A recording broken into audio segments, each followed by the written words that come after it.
में मोदी, प्रदेश में योगी। जब योगी का कारवां गुजरता तो समर्थकों की भीड़ से यही आवाज आती थी,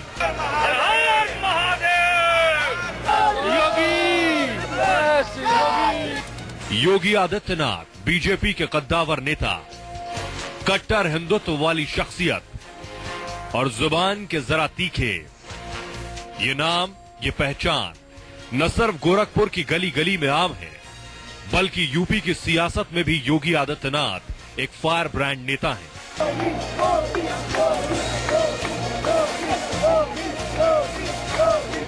तन पर भगवा पहने मुस्कुराते चेहरे के साथ पूर्वांचल में योगी आदित्यनाथ ऐसा कमाल कर गए जिससे कमल जोरदार खिल गया और बीजेपी को मिला प्रचंड बहुमत।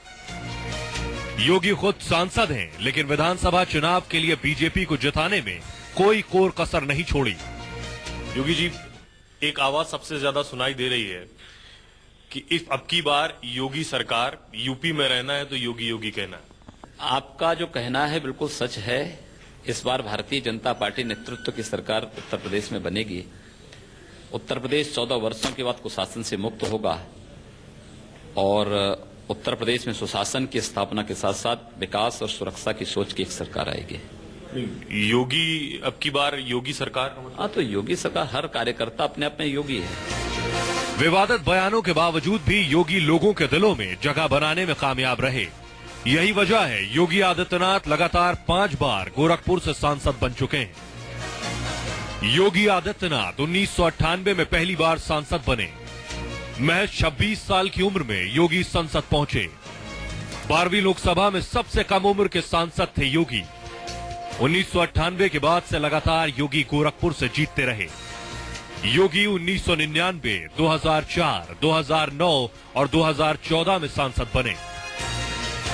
लगातार जीत से साफ होता है कि योगी ने जब से सियासत की शुरुआत की तब से उनका कद लगातार बढ़ता गया।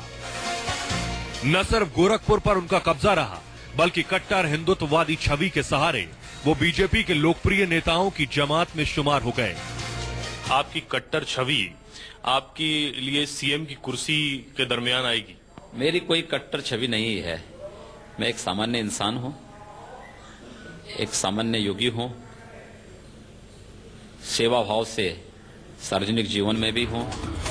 योगी आदित्यनाथ अक्सर अपने विवादित बयानों के लिए जाने जाते हैं, लेकिन जब वो अपने संसदीय क्षेत्र में होते हैं तो कई रूप में नजर आते हैं। जब वो मंदिर में होते हैं तो महंत होते हैं, संसदीय क्षेत्र में होते हैं तो जनता का नेता बन जाते हैं, गौशाला में होते हैं तो गौ माता के प्यारे बन जाते हैं और दरबार लगाते हैं तो कष्ट निवारक बन जाते हैं।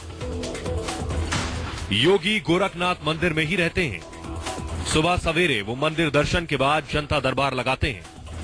इस दरबार के लिए दावा किया जाता है कि इसमें सबकी सुनी जाती है और फैसला ऑन द स्पॉट किया जाता है। योगी की छवि कट्टर हिंदुत्व की है, लेकिन उनके दरबार में दूसरे मजहब के लोग भी जुटते हैं। सच्चाई हमेशा कड़वी होती है। दवा जैसे कड़वी होती है ना, तो वही कड़वी दवा इलाज करती है। वैसे ही वे बयान समाज की सच्चाई को उजागर करते हैं तो लोगों को वो कड़वा लगता है। एक तरफ योगी राजनीति में अपना कद बढ़ाते जा रहे थे, दूसरी तरफ उन्होंने सियासत की दूसरी डगर भी पकड़ ली। उन्होंने हिंदू युवा वाहिनी का गठन किया और धर्म परिवर्तन के खिलाफ मुहिम छेड़ दी और लगातार अपने समर्थकों के साथ इस कार्य में जुटे रहे। कई दफा विवादों से नाता भी जुड़ा, लेकिन योगी का कद लगातार बढ़ता गया और यही वजह रही जब पिछले लोकसभा चुनाव में यूपी में जीत का दांव लगा तो योगी को अनदेखा नहीं किया गया। योगी ने खूब प्रचार किया।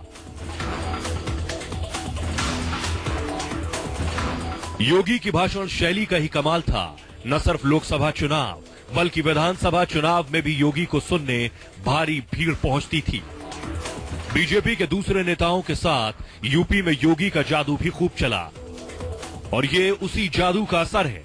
यूपी के लिए योगी उन योग्य नेताओं में सबसे आगे हैं जो यूपी में बीजेपी को अगले कई सालों तक काफी आगे ले जा सकते हैं। Bureau report, news 24।